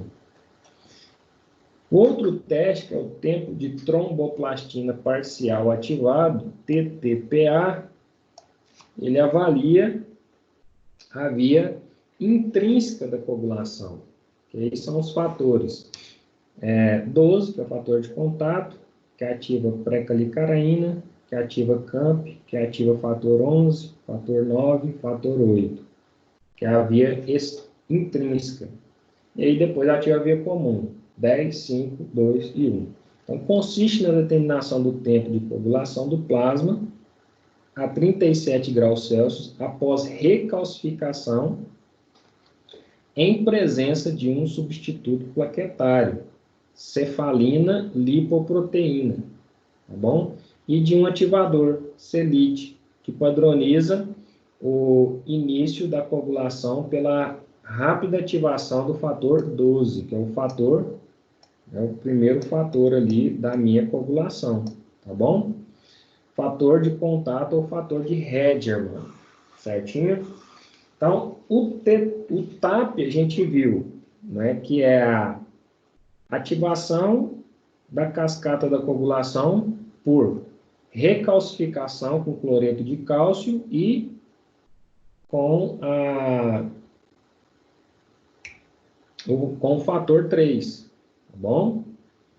Então, você adiciona fator 3 e o cálcio, no caso ali para fazer o TAP. Aqui, você vai ativar o fator 12, recalcificando, então, após a recalcificação, em presença do substituto plaquetário. Quem que é o substituto plaquetário? Que está lá no kit do teste, cefalina lipoproteica, ou lipoproteína cefálica, tá bom? Cérebro de coelho, cérebro de macaco, alguma coisa desse tipo, certinho? E de um ativador, que eu chamo de CELIT. Então, normalmente, esse reagente aqui vem tudo junto misturado, que é o CELIT com cefalina, e aí você mistura isso daqui com o plasma e acrescenta o cloreto de cálcio no final. E aí você ativa o fator 12 e vê o tempo que leva. Então, olha lá. Avalia a via intrínseca mais a via comum. Então, é uma prova complementar do tempo de protrombina na vigilância do tratamento com anticoagulante, visto que o fator 9 escapa ao tempo de protrombina, tá bom? Então, o fator 9, ele escapa do tempo de protrombina. E aí, para avaliar ele, eu preciso de um TTPA, certinho? E aí, a qualidade da amostra é fundamental. Da mesma forma, vou precisão e exatidão, não vou falar isso de novo, já falei com o TAP, tá bom? E da mesma forma, evitar tudo aquilo que nós falamos anteriormente, certinho? E os cuidados na separação da amostra são os mesmos. Inclusive, o tempo de processamento dessa amostra não pode exceder 4 horas. E desprezar as amostras com microcoágulos pelo mesmo princípio de que consumir os valores da coagulação. Então, quando o TAP, o TTPA, perdão, está aumentado, eu possuo deficiência em algum desses fatores. Fator 12, 11, 9, 8, 10, 5, 2 e 1. Que são os fatores que representam a via intrínseca, até aqui, associado com os fatores da via comum. Certinho? Então, os métodos manuais, da mesma forma, tendem a dar tempos mais longos que os métodos automatizados, que são os aparelhos com leitura ótica. E o método de referência para se elaborar esse exame, TTPA, é o método de Bell-Elton, tá bom? Valores de referência variando de 30 a 45 segundos. E aí o exemplo de resultado, o plasma controle que deu 35 segundos, plasma teste do paciente deu 40 segundos, ou seja, está entre o valor de referência, que é de 30 a 45 segundos. E aí, em relação plasma teste com plasma controle, que é o ratio desse paciente, deu 1,14. Como eu falei, quanto mais próximo de 1, melhor. Tá bom? Valores recomendados, né, para anticoagulantes e antivitamina K, né, que atuam dentro da questão da vitamina K, inibindo os fatores dependentes da vitamina K, né? O valor recomendado de ratio é de 1,2 a 1,6. Então, nesse caso do paciente aqui, olha, né, tem um valor normal, 1,14, com certeza não toma anticoagulante nenhum. Mas se tomasse o valor, né, antivitamina K, o ratio deveria estar entre 1,2 e 1,6. E quando o paciente está utilizando heparina, o valor tem que estar entre 1,3 e 2,2. Esse é o ratio terapêutico para os valores recomendados na terapia com anticoagulante. Tá bom? E aí, quando eu tenho uma terapia de anticoagulante oral que ultrapassa, né, aquele RNI de 5, que a gente viu no exame de TAP, ou um ratio, né, de 2,2, eu tenho a questão da microhemorragia. Olha aí. Certo? E o problema não é só que isso daqui, cara, atinge retina, né? Pode levar a cegueira, e você sabe que o sistema nervoso central, ele não pode ter hemorragias, né? Acidente vascular cerebral, né, gera danos neuromotores. E aí, olha só, né? Tudo aí por anticoagulação oral, tá bom? Equimoses, né? Após, né, um teste, observou-se essa equimose, uma fragilidade aumentada, tá bom? Olha aí, púrpura, provocando aí equimose, certo? Petequia você viu na aula passada, que são aquelas pontinhas, né, de 1 a 4 milímetros. Quando tem essas vastas extensões aqui, nós chamamos de equimoses, tá bom? E aí essas equimoses podem acontecer nos quadros de púrpura, tá bom? E aqui nas terapias anticoagulante oral, certo? Deficiência de agregação plaquetária, ou seja, pode ser um problema aqui de fator de von Willebrand, né? Petequias, né? Que são essas pintinhas aqui, problemas aí da vitamina K, levando ao escorbuto, certo? a vitamina C, perdão, né, levando ao escorbuto. Então, a carência de vitamina C, né, leva ao escorbuto, uma fragilidade da agregação plaquetária e fragilidade capilar, levando à formação de petequias e sangramento gengival. Aqui nós temos petequias e nós temos várias extensões de equimoses presentes aqui junto, certinho? Então, esses quadros de petequias, equimoses, né, são sinais e sintomas de baixa função plaquetária ou baixa função de fatores da coagulação. Normalmente, petequias e equimoses estão relacionadas a púrpuras. O que são púrpuras? São doenças em que as plaquetas estão ineficazes por algum motivo. Deficiência de fator Lebrun, deficiência de fatores de agregação, como a gente viu, glicoproteínas, fazem parte desses fatores de agregação plaquetária, excesso de anticoagulantes, carências de vitamina C levando ao escorbuto, carência de vitamina K levando a deficiência de fatores dependentes da vitamina K, né? E aí também vai ter problemas na coagulação, e doenças autoimunológicas, também no caso do lúpus eritematoso sistêmico, né, você também vai ter aí a formação de petequias, hematomas, tá bom? Doenças hepáticas, né, porque afetam aí a produção de fatores da coagulação, tanto na ativação plaquetária quanto na a ativação secundária da via extrínseca e via intrínseca. Tem fatores que dependem do fígado, então doença hepática vai dar problema, tá bom? Aqui uma equimose bastante extensa, né, devido aí ao processo de hemostasia alterado, certo? E aí hematomas com necroses, né, generalizadas, devido aí deficiência de fatores, coagulação, entre outros. E aí tem as famosas hemofilias, não é, pessoal? A hemofilia, então, voltando aqui um pouquinho, além dessas doenças de púrpura, né, que é problema de ativação de plaquetas, baixa do número de plaquetas, nós temos aí também as hemofilias, né? Se vocês observaram aqui, o fator, esse fator aqui, 8, né, é o fator anti-hemofílico A, porque a pessoa, quando tem hemofilia do tipo A, ela deixa de produzir esse fator 8.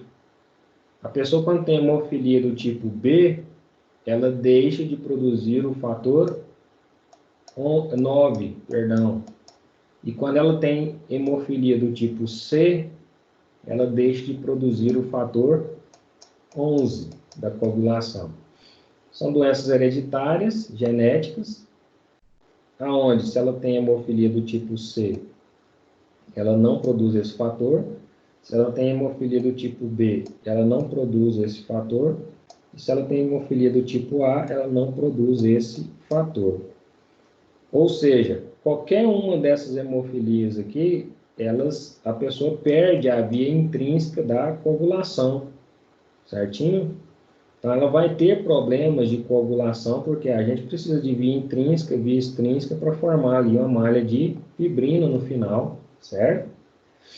Então, o hemofílico ele não tem problema com plaqueta, como eu falei para vocês na aula passada. Nada que afeta a plaqueta dele, tá bom? Atividade plaquetária, ele vai ter plaqueta, né? Ele vai formar ali o tampão plaquetário, mas a gente sabe que não é suficiente para estancar alguns quadros hemorrágicos. E como eu falei na aula passada também, a pessoa que é hemofílica, ela não pode executar atividades simples, como subir escada, descer escada correndo, jogar bola, andar de skate, andar de patins, porque isso gera muito solavanco no corpo e isso gera microlesões. As plaquetas podem até resolver, mas dependendo da lesão vai ter um transtorno para esse paciente. E qual que é o tratamento da hemofilia? Não tem cura, porque é uma doença genética, né? Então, onde a hemofilia A, geneticamente, a pessoa não produz o fator 8. Na hemofilia B, geneticamente, não produz o fator 9. E na hemofilia C, não produz o fator 11. E aí o tratamento consiste na reposição desses fatores, né? Hoje a gente tem aí a biologia molecular bastante avançada e a gente pode produzir esses fatores e comercializar esses fatores para venda, né? Então, esses pacientes podem ser beneficiados com isso, né? Então, é óbvio que não vai suprir toda a necessidade. Você coloca o fator não ativado, ele vai ativar, né, quando for necessário. Então, a pessoa tem que estar sempre monitorando a quantidade de fator, né, 8, se ele for hemofílico A, a quantidade de fator B, né, que é o fator 9, e a quantidade de fator C, que é o fator 11. E a pessoa tem que estar sempre fazendo exames, monitorando e tratando, né, essa concentração desses fatores, dependendo da hemofilia que ela tem. Então, a gente viu na aula de hoje que o exame de TAP, ativação de protrombina, é um exame essencial para a avaliação da via extrínseca, e o exame de TTPA é um exame essencial para a avaliação da via intrínseca. A via extrínseca, avaliada por esse exame, é avaliada os fatores 7, tá bom? 10, 5, 2 e 1, e na via intrínseca pelo TTPA, avaliado aí, né, principalmente a questão do fator 9, que não é avaliado, né, no teste aqui de TAP. O que tem em comum esses fatores? São fatores dependentes de vitamina K, dependentes de fígado. E aí, quando a pessoa tem carência de vitamina K, quando a pessoa tem doença hepática, ou quando a pessoa toma um anticoagulante da classe dos coumarins, que afeta justamente essa parte da vitamina K, a pessoa vai ter um aumento do TAP e um aumento do TTPA. Clínicas que eu ensinei você a avaliar hoje, né, nessa aula. Certinho? Lembrando que o TAP, ele sempre utiliza ali ativação com fator 3, né, e cálcio. São os reagentes que a gente usa. Eu estou falando isso aqui eu já vi em questão de prova, tá bom? Inclusive, lá nas questões que eu passei para vocês fazerem, tem questões que falam justamente sobre isso. E o TTPA, né, utiliza aí cefalina mais cálcio. Cefalina mais o reagente selite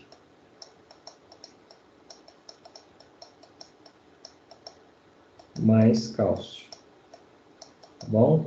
Então, isso aqui mais plasma citratado eu avalio a via intrínseca e comum. Isso daqui mais plasma citratado eu avalio a via extrínseca. Certinho? E o fator 3? O fator 3 é a tromboplastina. Tá bom? Então, são fatores que a gente compra, né? Tromboplastina, o cálcio, cloreto de cálcio a gente compra também. Então, observar se os seus reagentes estão dentro do prazo de validade, se está tudo certinho. Tem gente que, normalmente a tromboplastina, ela vem liofilizada. Depois que você reconstitui ela com água, você tem um prazo de validade ali para utilizar ela, né? Então, tem gente que reconstitui e fica usando aquela tromboplastina ali o resto da vida. Não dá, tá bom? Vai perder qualidade do exame. Normalmente, a gente usa 1, 2 dias, no máximo, você já está descartando isso aí, certo? Sempre observando que ela tem que ficar refrigerada, né? Não pode ficar ali na bancada, expondo à luz, sol, calor. Usou, refrigera. Na verdade, você deixa refrigerado lá, cara. Bom? E aí você só usa a alíquota que você vai utilizar aquele dia. Reconstituiu, aí você tem que ter uma análise, né, de quantos exames que você faz por dia, quanto você vai utilizar naquele dia. E só separa a alíquota que você vai usar no dia. O resto você deixa congelado depois que você reconstituiu. Sua tromboplastina vai durar muito mais. Tá bom? Então, são pequenos fatores que eu ensino para vocês que fazem uma diferença no final das contas. Tá bom, pessoal? É isso aí.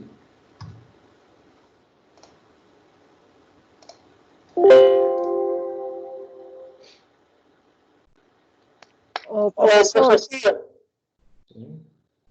por favor, eu só não consegui entender uma questão. O TTPA, o valor dele abaixo do referência, ele tem alguma importância clínica? Só aumentado, que é o... TTPA? Exame de TTPA? Isso, o TTPA, ele abaixo do valor de referência, ele tem significado clínico? Não, é a mesma coisa do TAP, né? Abaixo do valor de referência não tem significado clínico. Somente acima, né? Então, quando ele está acima do valor de referência, você tem uma disfunção na coagulação, certinho? Tá, obrigada.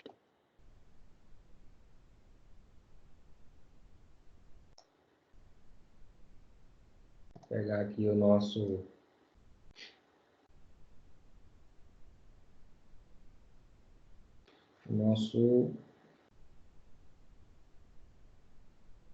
estudo dirigido lá, né?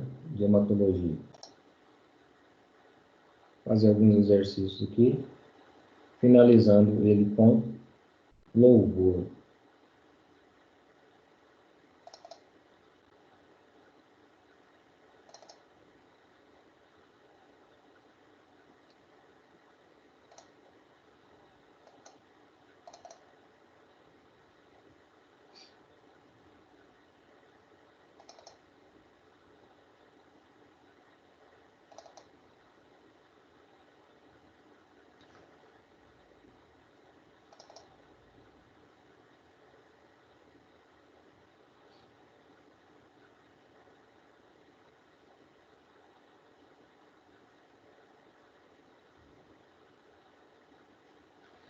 Então, no plano de estudo aí que eu elaborei para vocês, dentro da área de hematologia, a gente tem aqui, né? Olha só, essa questão falando, a gente até falou, mas agora com a nova perspectiva, né? Um resultado de TTPA de uma amostra de plasma foi de 60 segundos. O resultado do TTPA da mesma amostra pós-mistura, 50% do plasma do paciente com 50% do plasma controle, foi de 58 segundos. A não correção do TTPA após a mistura sugere o quê? Né? Então, a gente tem que pensar o seguinte, o TTPA, ele avalia a via intrínseca da coagulação, né? Então, o plasma controle, ele normalmente dá um valor ou um resultado normal, né, de 30 a 40 segundos, como a gente viu na aula de hoje. E aí eu peguei o plasma do paciente que deu 60 segundos, ou seja, está bem alterado, né? E misturei com plasma controle, 50, meio a meio, tá bom? E aí, normalmente, essa pessoa, com plasma controle, ela deveria empurrar esse valor para baixo, tanto é que empurrou 2 segundos para baixo, mas não normalizou. Se não normalizou, é sinal que no plasma dessa pessoa tinha presença de quê? Então, aqui ele está dando uma explanação, né, justamente dos conceitos, né, da minha resposta comentada. E aqui a conclusão, olha, letra C. Por que a letra C? Presença de inibidores da coagulação. Essa pessoa só pode estar tomando anticoagulante, né? Ela só pode estar tomando anticoagulante. Porque se ela tivesse ausência de fatores da coagulação, representado pela letra A e a letra B, uma que a letra B, né, fator C da coagulação, nem avalia a via intrínseca, certo? Esse daqui, fator 8, 9 e 11, poderia ser, né, no caso, se ele fosse hemofílico, A, B ou C. Que não é o caso aqui, porque se fosse hemofílico, nem coagulação teria. Né? Teria que plasma incoagulável. Então, letra A está fora, letra B está fora. Presença de ativadores da coagulação. Se tivesse ativador da coagulação, esse valor de 60 segundos não existiria, teria que dar um valor abaixo de 30 segundos. Eu estou ativando a coagulação, tá bom? Então, letra C, presença de inibidores da coagulação, que é um nome chique para falar anticoagulante, tá bom? É uma questão da residência multiprofissional da HC, aqui de Goiás. Que, por sinal, quem for fazer residência biomédica ou concursos biomédicos, esse livro aqui é muito bom para você estudar. É um livro que eu aplico lá dentro do meu preparatório B10X, tá bom? Então, olha só, o tempo de tromboplastina parcial ativada, que é a questão número 3, é utilizado como uma medida geral da integridade da via intrínseca e comum, não é? Então, o tempo de TTPA é utilizado como uma medida geral da integridade da via intrínseca e comum, e o tempo de protrombina é uma medida geral, né, da via extrínseca e comum. Sobre esse teste, esses testes e avaliação da via da coagulação, marque a alternativa incorreta. Eu normalmente, né, acho essas questões mais difíceis, porque quando está tudo correto, às vezes você fica meio perdido. Então, mas, por outro lado, pode ser uma salvação, né, buscar a incorreta, no sentido que a gente já fez essa questão, né, na aula passada, mas vamos extrair mais conhecimento em cima dela. A alternativa é a letra E aqui, né? Deficiência de fator 7 está associada ao prolongamento do TTPA. A gente sabe que o fator 7 ele é presente na via extrínseca, então estaria alterado com o tempo de protrombina, e não com o tempo de tromboplastina, como está falando aqui. Olha lá, o gabarito é a letra E, a gente já sabe por quê, né? Agora vamos ver aqui. Para a execução de um teste de TTPA, o plasma do paciente é misturado com cálcio e fosfolipídio, né? Uma vez que ambos são cofatores da cascata de coagulação. Aí requer aquele conhecimento que eu falei, né? Lembra que eu falei para vocês que algumas questões cobram esse tipo de conhecimento, você saber o que compõe o reagente de cada um desses testes, né? Onde eu concluí a aula falando que TAP a gente utiliza ali o fator 3 e a gente utiliza cálcio.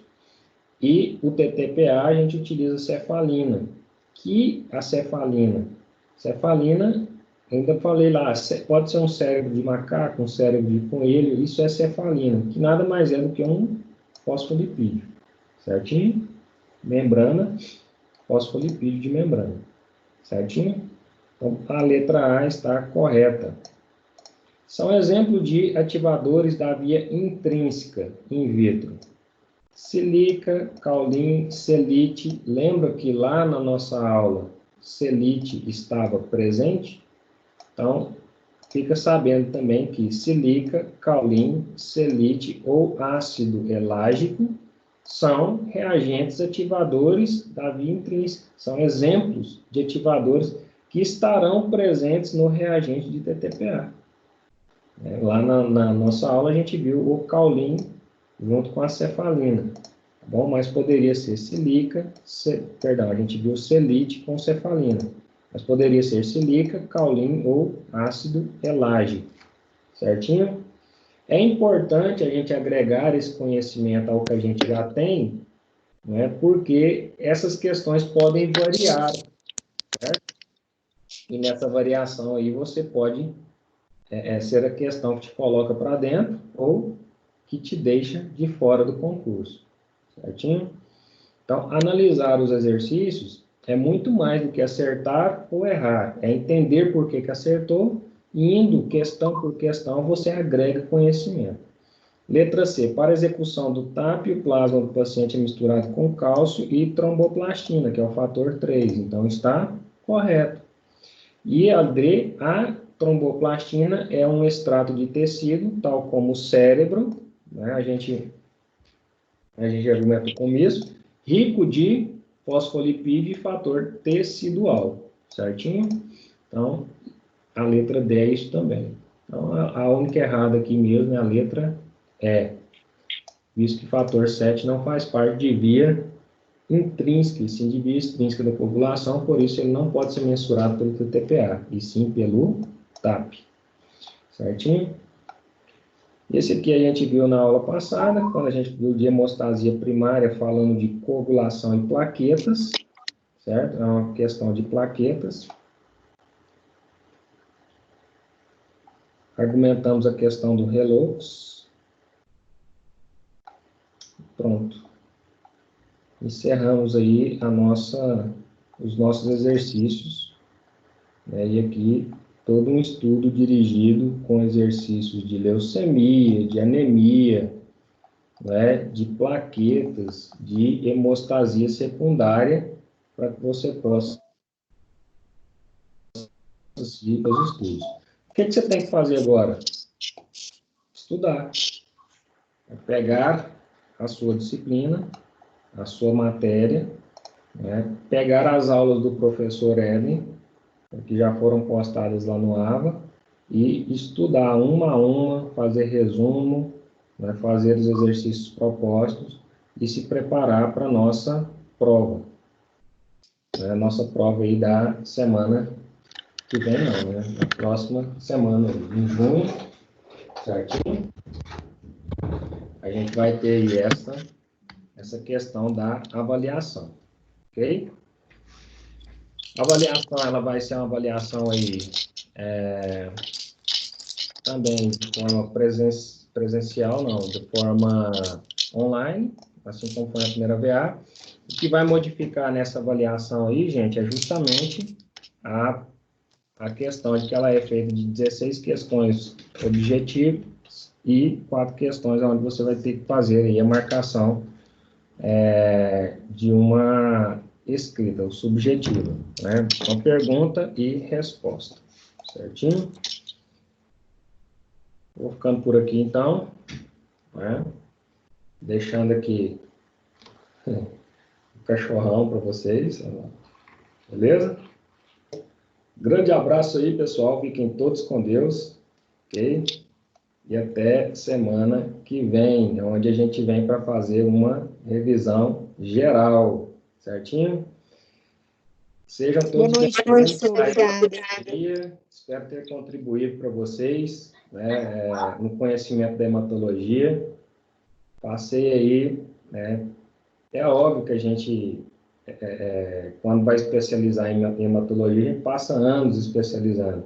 Mas pelo menos o primeiro tijolinho na hematologia, eu tenho certeza que eu coloquei na vida de vocês. Tá bom? Grande abraço. Fiquem todos com Deus. JB quer falar aí. Joyce. Fala, Joyce. Levantou a mãozinha. Professor, e a aula prática? A aula prática, como a nossa atividade é presencial, quando voltar presencial, a gente repõe a aula prática, tá bom? Assim, então. Não Obrigada. tem que fazer nada agora. Obrigada, então. Nada.